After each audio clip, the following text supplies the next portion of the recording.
Hey guys, this is Godzilla Fan 64, and I'm here with a bonus review, I guess you could call it. I was just kind of thinking, I decided, you know what, screw the schedule. I'm just gonna do reviews the old-fashioned way, just when I feel like it. And this, I know I said my Predator was gonna be in my next review, but this, I just got this in the mail yesterday, and I think it's, too spectacular to, not review right now. Just to kick off the review, I think I'm going to show the clip that just says it best. Just watch. Get away from her, you bitch! Yeah, if you didn't get what this is going to be from that clip right there, you haven't seen the movie. That's all there is to it. This is the McFarlane movie Maniacs 6 Alien Queen Deluxe box set. Let me skip this back a little bit. There we go. Okay. Wow. Yes, I have a bit of explaining to do. Now, that queen that I showed off in that video that I got at the flea market, originally I thought that was the original 1986 queen figure, which had didn't have these belly arms. And then I found out it was just this, only missing parts. So I sold that off and got this one.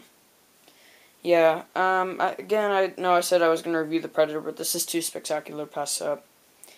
First, let's go into history, and it is pretty short. I'm not going to review, or talk about the, actually, first, let's take a look at the box. It's a very large box, so I'm going to have to twist my camera over there. Okay. Yeah, kind of a mess back there. Anyway, here is the box, or part of it. Aliens, Alien Queen shows some of these silhouettes. Right here it shows a shot of the Queen's head. Right here shows the, diorama of the chestburster. On the top says aliens and some weird symbols. Back shows the whole line. The dog alien's really big for some reason. Bottom shows a little poster for AVP Extinction, which is cool. So yeah, that's about it. Now, back to the figure. I'm gonna review only the history from Aliens. Talk about it, sorry. I've been really happy with the word review lately. Not sure why. Anyway, she's not in the movie for very long. There is a lot of foreshadowing for her. They only say the word queen once and directly talk about what she does. But there's quite a bit of foreshadowing. Anyway, when she first appears, you see her suspended from the ceiling. Actually, first you see an egg being laid, and then it slowly pans and shows her hanging from the ceiling. And the first time you see her, she's not moving. The only thing you think is that a living thing? And then this part of the head slowly creeps out from the crest, and you know that this is the queen that they've been talking about for quite a big chunk of the movie. So anyway, Ripley, they decide to have a, little argument, as the women do, and she destroys all the queen's eggs, and her egg sac, for that matter. So the queen detaches from her, destroyed egg sac, and gives chase to Ripley and Newt, which are eager to get out of there. They order a faulty elevator, which takes quite a bit of time to show up. Enough time, in fact, for the Queen to catch up with them. The Queen has a little moment, twists her head, and rides up the other elevator. Right when you think they're going to escape from a thermonuclear explosion, turns out Bishop isn't at the top. So, Ripley and Newt, they think they're going to die. The Queen's up there with them. They're trapped. So yeah, what's basically going to happen, they're going to get killed by the Queen, and then their bodies are never going to be found because of the thermonuclear explosion. I love that word. Words. Anyway, so then Bishop shows up at the very last second, flies them away from certain death. And just when you think all's over, big surprise, the Queen was hiding in the landing gear. She steps out, splits Bishop in half, and he's an android, so I guess androids are superpowered. And right as she's about to kill Newt, Ripley shows up in the power loader, says the famous line that was at the beginning of this review, and shoots the Queen out of an airlock. Yeah. Anyway, let's go into detail. This thing is very heavy, so I can't really pick it up and show you, but I'll do my best. You can't see it too well, because this is just the digital zoom. I'll try to pick it up a little bit. But anyway, yeah, again, my camera doesn't have a close-up lens. But even without the close-up lens, you can see the detail on this is spectacular. I mean, just wow. From the tip of her face to the spike on her tail, you know this is a great figure. Hang on, I'm going to detach the little chestburster replica to show you that. And yeah, I would take the chestburster replica off if the Queen weren't so top heavy. If yeah, looks like she's about to fall over, so I better hurry. This looks very good. She obviously looks very injured. The webs look good, or the secreted resin.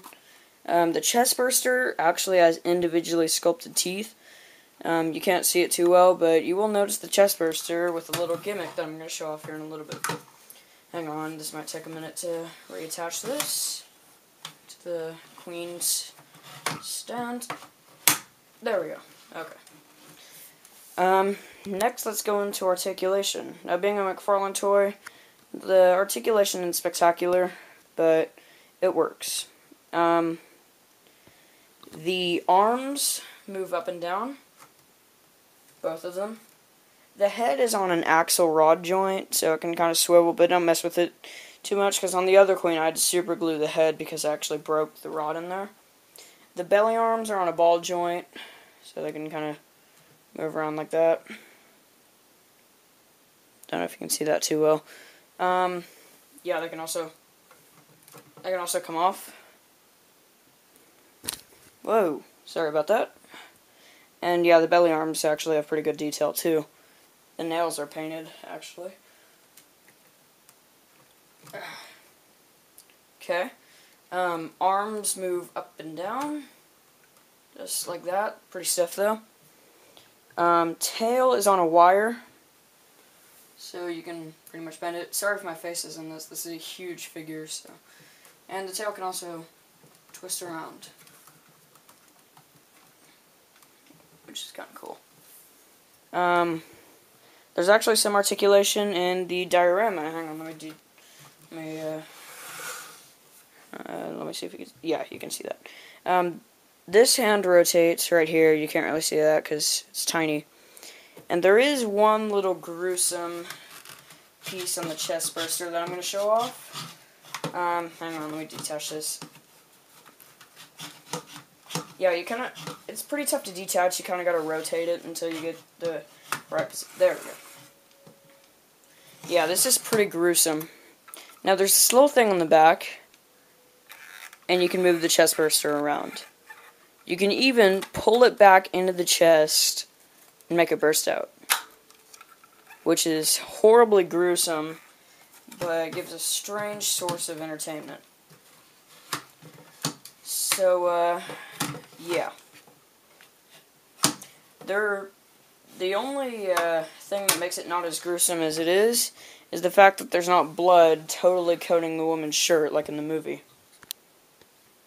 Next, let's talk about paint job. This is a pretty short review for such a large figure. Paint job is pretty good. I really like the type of paint they use. I don't know if the crest and the head are a separate piece, so it can barely rotate to the side like that. You probably can't see that, but, yeah. I don't know if they meant to do this, but on the head, the paint job is kind of shiny, gives it a very slimy effect, because the aliens secrete a lot of slime. I don't like what they did with the separate headpiece, how it's gray. It might have been like that in the movie, but it was too dark in her real scene at the end to tell. But yeah, they could have used gray, but it's a bit too light for me. Oh, I forgot two pieces of articulation. The wrist.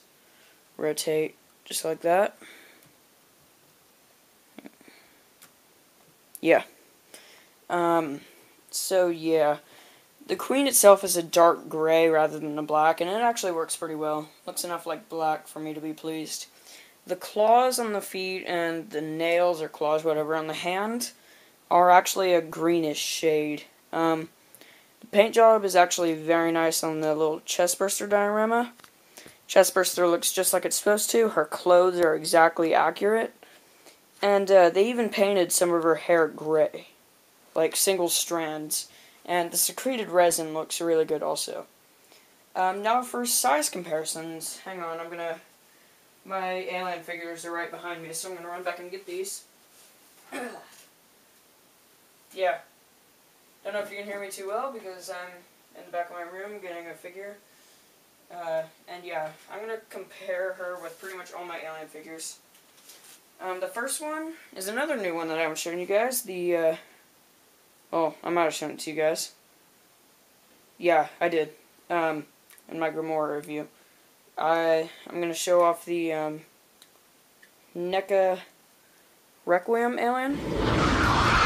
This looks fairly well. The alien, the regular one is slightly too tall, but that doesn't really matter. It still looks pretty good. So yeah. I'm gonna have to run back and forth to get all these figures. Next, I'm gonna show off the one from my unboxing video, the Resurrection alien. Now this works pretty well, at least in the Resurrection sense. It doesn't work too well in the alien sense, the Queen, but the Queen was rather short in Resurrection, so this works pretty good. Now, I'm actually just going to show off a few... Whoa! Tripped. Anyway, just going to show off a few more. Actually, I don't have enough time to show off all of them. Actually, I'm just going to show off this one last one. And this one's really just... because people will probably want to make a movie out of this. The NECA Predator, the original one. This works pretty good. Yeah, they says it pretty well. Predator is very slightly too tall, but it's not much of a problem.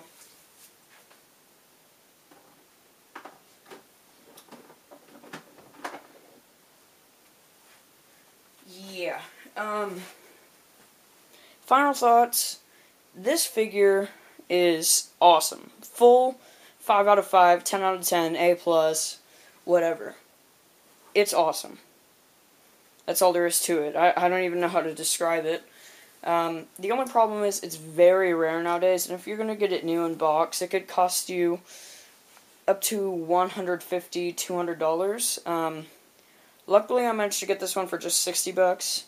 My mom was kind enough to buy it for me in exchange for me paying her back. But yeah, another small complaint I have is the feet. You might break the pegs on the feet if you're not careful when you're first putting it in the stand, because the legs are ball jointed at the hips. That's the only way I could get it in, and even though it was very tough, because you can only really easily get one foot in at a time. It takes a lot of effort to put in the other foot, and the pegs are pretty thin and weak, so they might very likely snap off, so you gotta be very careful with that. Other than that, great figure. I fully recommend it if you can find it for a good price. It's all over eBay, and it's always on Amazon. So, yeah, if you can find this figure, buy it. That's all I'm going to say. Goodbye.